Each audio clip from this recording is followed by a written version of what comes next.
Hi everyone, welcome to my channel. ತಮ್ಮೆಲ್ಲರಿಗೂ ನಮ್ಮ ಚಾನಲ್ಗೆ ಸ್ವಾಗತವನ್ನು ಕೋರುತ್ತಾ ಇವತ್ತಿನ ವಿಡಿಯೋದಲ್ಲಿ 2026ನೇ ಶೈಕ್ಷಣಿಕ ಸಾಲಿನ ಇಲ್ಲಿ ವಿವಿಧ ಮೊರಾರ್ಜಿ ವಸತಿ ಶಾಲೆಗಳ ಪ್ರವೇಶಕ್ಕೆ ಸಂಬಂಧಪಟ್ಟಂತೆ ತಾವು ಕೂಡ ನೋಡಿರ್ತೀರಿ. ಫಸ್ಟ್ ರೌಂಡಲ್ಲಿ ಆಯ್ಕೆಯಾದಂತಹ ವಿದ್ಯಾರ್ಥಿಗಳಿಗೆ ಅಡ್ಮಿಷನ್ ಮಾಡಲಿಕ್ಕೆ ಮೇ 30, 2026ರಂದು ಇಲ್ಲಿ ಲಾಸ್ಟ್ ಡೇಟ್ ಅಂತ ತಿಳಿಸಲಾಗಿತ್ತು.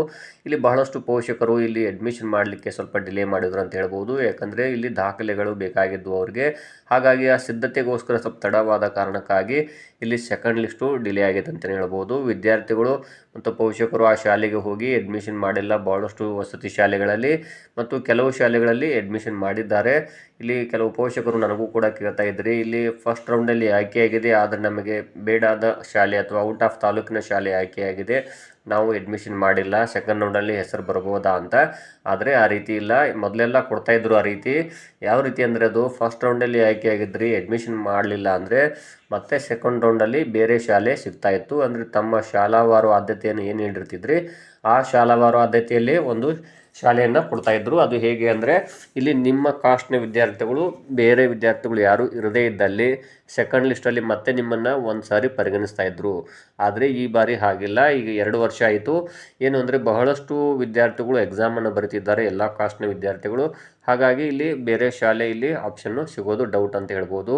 ಒಂದು ವೇಳೆ ಇದು ಸೀಟ್ ಮ್ಯಾಟ್ರಿಕ್ಸ್ ಮೂಲಕ ಅವರು ಆಯ್ಕೆ ಪಟ್ಟಿಯನ್ನು ಮಾಡ್ತಾ ಇರುವುದರಿಂದಾಗಿ ಇಲ್ಲಿ ಮೊದಲ ಸುತ್ತಿನಲ್ಲಿ ಆಯ್ಕೆಯಾದಂಥ ವಿದ್ಯಾರ್ಥಿಗಳು ಅಡ್ಮಿಷನ್ ಮಾಡದೇ ಇದ್ದಲ್ಲಿ ಆಯಾ ವಸತಿ ಶಾಲೆಯ ಪ್ರಾಂಶುಪಾಲರು ಏನು ಮಾಡ್ತಾರೆ, ಇಲ್ಲಿ ಯಾರು ಅಡ್ಮಿಷನ್ ಮಾಡಿದ್ದಾರೆ ಅವರ ಮಾಹಿತಿಯನ್ನು ಅಪ್ಡೇಟ್ ಮಾಡ್ತಾರೆ. ಮಾಡದೇ ಇರುವಂತಹ ಅಡ್ಮಿಷನ್ ಮಾಡದಿರುವಂಥ ವಿದ್ಯಾರ್ಥಿಗಳ ಮಾಹಿತಿಯನ್ನು ಕೂಡ ಅವರು ಅಲ್ಲಿ ಸಲ್ಲಿಸಿರ್ತಾರೆ. ಅಂತಹ ವಿದ್ಯಾರ್ಥಿಗಳ ಲಿಸ್ಟನ್ನು ಬಿಟ್ಬಿಡ್ತಾರೆ ಅವರು. ಇಲ್ಲಿ ಕರ್ನಾಟಕ ಪರೀಕ್ಷಾ ಪ್ರಾಧಿಕಾರದವರು ಯಾರು ಅಡ್ಮಿಷನ್ ಮಾಡಿಲ್ಲ, ಯಾಕಂದರೆ ಸೆಕೆಂಡ್ ರೌಂಡಲ್ಲಿ ಮತ್ತೆ ಬೇರೆ ವಿದ್ಯಾರ್ಥಿಗಳಿಗೆ ಅವರು ಅವಕಾಶವನ್ನು ಕೊಡ್ತಾರೆ.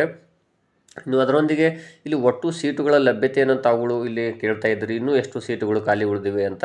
ಇಲ್ಲಿ ನೋಡಿ, ಪ್ರತಿಯೊಂದು ವಸತಿ ಶಾಲೆಯಲ್ಲಿ ನಮ್ಮ ರಾಜ್ಯದಲ್ಲಿರುವಂತಹ 840 ಮೊರಾರ್ಜಿ ವಸತಿ ಶಾಲೆಗಳಲ್ಲಿ ಫಸ್ಟ್ ರೌಂಡಲ್ಲಿ ಆಯ್ಕೆಯಾದಂತಹ ವಿದ್ಯಾರ್ಥಿಗಳು, ಕೆಲವು ಶಾಲೆಗಳಲ್ಲಿ ಒಟ್ಟು ಸೀಟುಗಳ ಲಭ್ಯತೆ ನಾನು ಈಗಾಗಲೇ ಬಹಳಷ್ಟು ವಿಡಿಯೋಗಳಲ್ಲಿ ಈ ಮಾಹಿತಿ ತಿಳಿಸಿದ್ದೇನೆ. ಇಲ್ಲಿ 50 ಸೀಟುಗಳಿದ್ದಾವೆ, ಕೆಲವು ಶಾಲೆಗಳಲ್ಲಿ 60, ಇನ್ನು ಕೆಲವು ಶಾಲೆಗಳಲ್ಲಿ 80 ಸೀಟುಗಳ ಲಭ್ಯತೆ.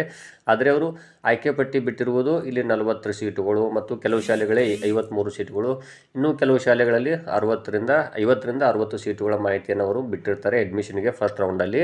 ಇನ್ನೊಂದು ವಿಶೇಷ ಏನು ಅಂದರೆ, ಇಲ್ಲಿ ಕರ್ನಾಟಕ ಸರ್ಕಾರ ಕಳೆದ 2 ವರ್ಷಗಳಿಂದ ಇಲ್ಲಿ 50% ವಿಶೇಷ ವರ್ಗದ ವಿದ್ಯಾರ್ಥಿಗಳಿಗೆ ಇಲ್ಲಿ ಎಕ್ಸಾಮ್ ಇಲ್ಲದೇ ಅಡ್ಮಿಷನ್ ಮಾಡ್ಕೊಳ್ಳಿಕ್ಕೆ ಅವಕಾಶ ಕೊಟ್ಟಿದ್ದರು. ಆದರೆ ಈ ಕಳೆದ 2 ವರ್ಷಗಳಿಂದ ಏನಾಗ್ತಿದೆ ಅಂದರೆ, ವಿಶೇಷ ವರ್ಗದ ವಿದ್ಯಾರ್ಥಿಗಳು ಅಂದರೆ ಅವರು ಎಲ್ಲ ಕಾಸ್ಟ್ಗಳಲ್ಲಿಯೂ ಬರ್ತಾರೆ ಅವರು. ಹಾಗಾಗಿ ಆ ಎಲ್ಲ ಕಾಸ್ಟ್ಗಳಲ್ಲಿ ಲಭ್ಯತೆ ಇರುವಂತಹ ಮೀಸಲಾತಿ ಆಧಾರದ ಮೇಲೆ ಒಂದು ವೇಳೆ ಅವರು ಎಕ್ಸಾಮನ್ನು ಬರೆದಿದ್ದರೆ ಮೊದಲಿಗೆ ಅವರಿಗೆ ಆದ್ಯತೆ ನೀಡಲಿಕ್ಕೆ ಅವಕಾಶವನ್ನು ನೀಡಿದ್ದಾರೆ ಕರ್ನಾಟಕ ಪರೀಕ್ಷಾ ಪ್ರಾಧಿಕಾರದ ಮೂಲಕ. ಒಂದು ವೇಳೆ ಇಲ್ಲಿ ಫಸ್ಟ್ ರೌಂಡು ಮತ್ತು ಸೆಕೆಂಡ್ ರೌಂಡಲ್ಲಿಯೂ ಕೂಡ ಆಯಾ ವಿದ್ಯಾರ್ಥಿಗಳು, ವಿಶೇಷ ವರ್ಗದ ವಿದ್ಯಾರ್ಥಿಗಳು ಸೀಟುಗಳು ಭರ್ತಿಯಾದರೂ ಇನ್ನೂ ಖಾಲಿ ಉಳಿದ್ರೆ ಮತ್ತೆ ಥರ್ಡ್ ರೌಂಡ್ ಕೂಡ ಅವರಿಗೆ ವಿಶೇಷ ವರ್ಗಕ್ಕೋಸ್ಕರ ಸಪ್ರೇಟ್ ಮೀಸಲಾತಿ ಆಧಾರದ ಮೇಲೆ ಮತ್ತೆ ಬಿಡ್ತಾರೆ. ಆದರೆ ಇಲ್ಲಿ ಯಾರು ಕೆಲವು ವಿದ್ಯಾರ್ಥಿಗಳು ಎಕ್ಸಾಮನ್ನು ಬರೆದಿದ್ರಿ, ಸೆಲೆಕ್ಟ್ ಆಗಿಲ್ಲ ಅಂದರೆ ಸೆಕೆಂಡ್ ರೌಂಡಲ್ಲಿ ತಮಗೆ ಅವಕಾಶಗಳಿದ್ದಾವೆ.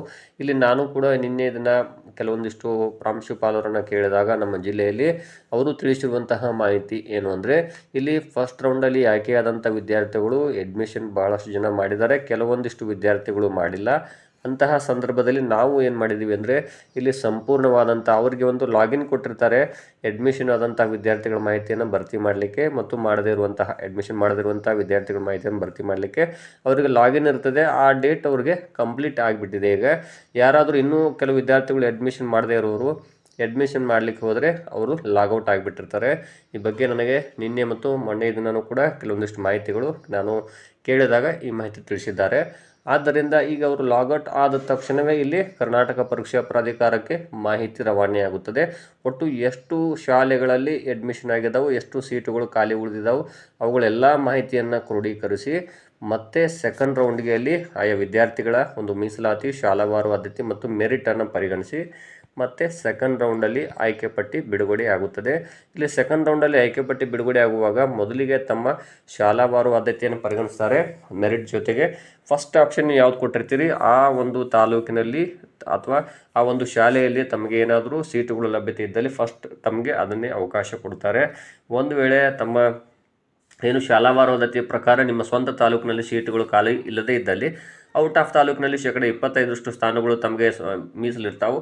ಅದಕ್ಕೆ ಅಲ್ಲಿ ಕಾಂಪಿಟೇಷನ್ ಜಾಸ್ತಿ ಇತ್ತು ಅಂದರೆ ತಮ್ಮ ಸೀಟ್ ಸಿಗೋದಿಲ್ಲ. ಒಂದು ವೇಳೆ ಅಲ್ಲಿ ಕಾಂಪಿಟೇಷನ್ ಕಡಿಮೆ ಇತ್ತು, ನಿಮ್ಮ ಅಂಕಗಳು ಜಾಸ್ತಿ ಇದ್ದವು, ನಿಮ್ಮ ಮೆರಿಟ್ ಅದ್ರ ಜೊತೆಗೆ ಮೀಸಲಾತಿನೂ ಇತ್ತು ಅಂದರೆ ತಮಗೆ ಔಟ್ ಆಫ್ ತಾಲೂಕಿನ ಸೀಟುಗಳು ಸಿಗಬಹುದಾಗಿದೆ. ಹಾಗಾಗಿ ತಾವುಗಳು ಏನು ಮಾಡಬೇಕಂದ್ರೆ ಇನ್ನೊಂದು 2-3 ದಿನಗಳ ಕಾಲ ವೇಟ್ ಮಾಡಿ. ಯಾಕಂದರೆ ಅವ್ರು ಈಗಾಗಲೇ ನಿನ್ನೆನೂ ಮತ್ತು ಮೊನ್ನೆ ಶುಕ್ರವಾರ ಕೂಡ ಮಾಹಿತಿಯನ್ನು ಕೇಳಿದ್ದೀನಿ. ಅವರು ತಿಳಿಸಿರುವ ಮಾಹಿತಿ ಪ್ರಕಾರ ಈಗಾಗಲೇ ಸಂಪೂರ್ಣವಾದಂಥ ಸೀಟುಗಳ ಮಾಹಿತಿಯನ್ನು ಅವರು ಅಪ್ಡೇಟ್ ಮಾಡಿದ್ದಾರೆ ಅಂತ ತಿಳಿಸಿದ್ದಾರೆ. ಅಂದರೆ ಎಷ್ಟು ಸೀಟುಗಳು ಖಾಲಿ ಉಳಿದಿದ್ದಾವೆ, ಎಷ್ಟು ವಿದ್ಯಾರ್ಥಿಗಳು ಅಡ್ಮಿಷನ್ ಮಾಡಿದ್ದಾರೆ, ಯಾವ್ಯಾವ ಕಾಸ್ಟ್ನ ವಿದ್ಯಾರ್ಥಿಗಳಿಗೆ ಸೀಟುಗಳು ಇನ್ನೂ ಲಭ್ಯ ಇವೆ ಅನ್ನುವಂಥ ಮಾಹಿತಿಯನ್ನು ಅವರು ಸಂಪೂರ್ಣವಾಗಿ ಅವರು ಮೊದಲಿಗೆಲ್ಲ ಅವರು ಲಾಗಿನ್ ಆಗಲಿಕ್ಕೆ ಅವಕಾಶ ಕೊಟ್ಟಿದ್ದರು. ಅವರಿಗಾಗಲೇ ಲಾಗೌಟ್ ಕೂಡ ಆಗಿದ್ದಾರೆ ಅಂತ ಮಾಹಿತಿ ಬಂದಿರುತ್ತದೆ.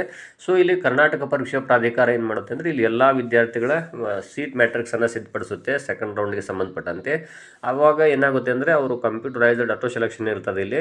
ಹಾಗಾಗಿ ಅವರು ಸೆಕೆಂಡ್ ಲಿಸ್ಟಲ್ಲಿ ಯಾವ್ಯಾವ ವಿದ್ಯಾರ್ಥಿಗಳಿಗೆ ಎಷ್ಟು ಅಂಕ ಪಡೆದಿದ್ದಾರೆ ಮತ್ತು ಇಲ್ಲಿ ಆ ಕಾಸ್ಟ್ನ ವಿದ್ಯಾರ್ಥಿಗಳಿಗೆ ಎಷ್ಟು ಸೀಟುಗಳು ಲಭ್ಯ ಇವೆ ಅನ್ನೋದರ ಆಧಾರ ಮೇಲೆ ಇಲ್ಲಿ ಸೆಕೆಂಡ್ ರೌಂಡ್ ಆಯ್ಕೆ ಪ್ರಕ್ರಿಯೆ ನಡೆಯುತ್ತದೆ. ಮೊದಲ ಸುತ್ತಿನಲ್ಲಿ ಆಯ್ಕೆಯಾದಂಥ ವಿದ್ಯಾರ್ಥಿಗಳು ಅಡ್ಮಿಷನ್ ಮಾಡಿಲ್ಲ, ಅವರಿಗೆ ಮತ್ತೆ ಸೆಕೆಂಡ್ ರೌಂಡಲ್ಲಿ ಅವಕಾಶ ಸಿಗೋದು 100ಕ್ಕೆ 100ರಷ್ಟು ಕಡಿಮೆ ಅಂತಲೇ ಹೇಳ್ಬೋದಾಗಿದೆ. ಇಲ್ಲಿ ಯಾರು ವಿದ್ಯಾರ್ಥಿಗಳು ಇಲ್ಲಿ ತಮಗೆ ಉತ್ತಮ ಅಂಕಗಳು ಬಂದಿದ್ದಾವೆ ಅಥವಾ ತಮ್ಮದು ಇಲ್ಲಿ ವಿಶೇಷ ವರ್ಗ ಇದ್ದರೆ ತಮಗೆ ಸಾಕಷ್ಟು ಆಪ್ಷನ್ಸ್ಗಳಿದಾವೆ. ಇಲ್ಲಿ ಭಾಳಷ್ಟು ಪೋಷಕರು ಕೇಳ್ತಾ ಇದ್ರಿ, ಇಲ್ಲಿ ಏನು ಅಂದರೆ ನಮ್ಮ ಅಂಕಗಳು ಚೆನ್ನಾಗಿದ್ದಾವೆ ಆದರೆ ರ್ಯಾಂಕಿಂಗ್ ಬಹಳ ದೂರ ಇದ್ದಂಥ ವಿದ್ಯಾರ್ಥಿಗಳದು ಸೆಲೆಕ್ಟ್ ಆಗಿದೆ ಏಕೆ ಅಂತ ಅವ್ರದ್ದು ವಿಶೇಷ ವರ್ಗ ಇರುತ್ತೆ. ಆದ್ದರಿಂದ ನಾನು ಈಗಾಗಲೇ ಬಹಳಷ್ಟು ವಿಡಿಯೋಗಳಲ್ಲಿ ತಿಳಿಸಿದ್ದೇನೆ ವಿಶೇಷ ವರ್ಗದ ಅಂದರೆ ಯಾರು ಅಂತ. ಅವರು ಯೋಜನಾ ನಿರಾಶ್ರಿತರಾಗಿರ್ಬೋದು, ಮಾಜಿ ಸೈನಿಕರ ಮಕ್ಕಳಾಗಿರ್ಬೋದು, ಅಥವಾ ಬಾಲ ಕಾರ್ಮಿಕರಾಗಿರ್ಬೋದು, ಪೌರ ಕಾರ್ಮಿಕರ ಮಕ್ಕಳಾಗಿರ್ಬೋದು, ಅಥವಾ ಇಲ್ಲಿ ದೀರ್ಘಕಾಲದ ಕಾಯಿಲೆಯಿಂದ ಬಳಲುತ್ತಿರುವಂಥ ಪೋಷಕರ ಮಕ್ಕಳಾಗಿರ್ಬೋದು, ಈ ರೀತಿ ಅಂಗವಿಕಲ ಮಕ್ಕಳು ಅಥವಾ ವಿಶೇಷಚೇತನ ಮಕ್ಕಳಾಗಿರ್ಬೋದು, ಎಲ್ಲ ವಿದ್ಯಾರ್ಥಿಗಳಿಗೆ ಮೀಸಲಾತಿ ಇರುತ್ತದೆ. ಅದು 50% ಪ್ರತಿಯೊಂದು ವಸತಿ ಶಾಲೆಯಲ್ಲಿ. ಅದು ಹೇಗಿದೆ ಅಂದರೆ ಇಲ್ಲಿ 50% ಎಕ್ಸಾಮ್ ಇಲ್ಲದೆ ಡೈರೆಕ್ಟ್ ಅಡ್ಮಿಷನ್ ಮಾಡ್ಕೊಳ್ಬೇಕಂತ ನಿಯಮ ಇದೆ. ಆದರೆ ಇಲ್ಲಿ ಏನು ಮಾಡ್ತಿದ್ದಾರೆ ಅಂದರೆ ಎಕ್ಸಾಮ್ ಬರೆದಿದ್ದರೆ ಅವರಿಗೆ ಆಪ್ಷನ್ ಕೊಡ್ತಾ ಇದ್ದಾರೆ. ಫಸ್ಟ್ ಆಪ್ಷನ್ ಅವ್ರಿಗೆ ಇರುತ್ತೆ 50% ಸೀಟುಗಳು. ಅಲ್ಲಿ ಕೂಡ ಕಾಸ್ಟ್ ಡಿವೈಡ್ ಆಗ್ತದೆ. ಆಯಾ ವಸತಿ ಶಾಲೆಯಲ್ಲಿ ಯಾವ ಕಾಸ್ಟ್ನ ವಿದ್ಯಾರ್ಥಿಗಳಿಗೆ ಸೀಟುಗಳು ಮೀಸಲಾಗಿವೆಯೋ ಅದೇ ಕಾಸ್ಟ್ನ ವಿದ್ಯಾರ್ಥಿಗಳಲ್ಲಿ ವಿಶೇಷ ವರ್ಗದವರಿದ್ದರೆ ಅವರನ್ನು ಪರಿಗಣಿಸ್ತಾರೆ, ಆದರೆ ಬೇರೆ ಕಾಸ್ಟ್ ವಿದ್ಯಾರ್ಥಿಗಳನ್ನು ತೆಗೆದುಕೊಳ್ಳೋದಿಲ್ಲ. ಸೊ ಹೀಗಾಗಿ ಇಲ್ಲಿ ಅವ್ರಿಗೂ ಕೂಡ ಈ ಸೆಕೆಂಡ್ ಲಿಸ್ಟಲ್ಲಿ ಮತ್ತೆ ಆಪ್ಷನ್ಸ್ಗಳದಾವು. ಅಂಕಗಳು ಇಲ್ಲಿ ಅವರಲ್ಲಿ ವಿಶೇಷ ವರ್ಗದವ್ರು ಜಾಸ್ತಿ ಜನ ಇದ್ದಾಗ ಅವರ ಮೆರಿಟನ್ನು ಪರಿಗಣಿಸ್ತಾರೆ. ಅಂಕಗಳು ಪಡೆದ ಆಧಾರ ಮೇಲೆ ಡೈರೆಕ್ಟಾಗಿ ತೆಗೆದುಕೊಳ್ಳೋದಿಲ್ಲ. ಅವರು ಮೆರಿಟಲ್ಲಿ ಜಾಸ್ತಿ ಯಾರು ಹೆಚ್ಚು ಅಂಕ ಪಡೆದಿದ್ದಾರೆ ಅವರನ್ನ ತೆಗೆದುಕೊಳ್ತಾರೆ. ಅದು ಅಲ್ಲದೆ ಇಲ್ಲಿ ಈ ಸೀಟುಗಳ ಲಭ್ಯತೆಯನ್ನು ನೋಡ್ತಾ ಹೋದರೆ ಇನ್ನೂ ಬಹಳಷ್ಟು ಸೀಟುಗಳು ಖಾಲಿ ಉಳಿದಿದ್ದಾವೆ ಸಾಕಷ್ಟು ಶಾಲೆಗಳಲ್ಲಿ.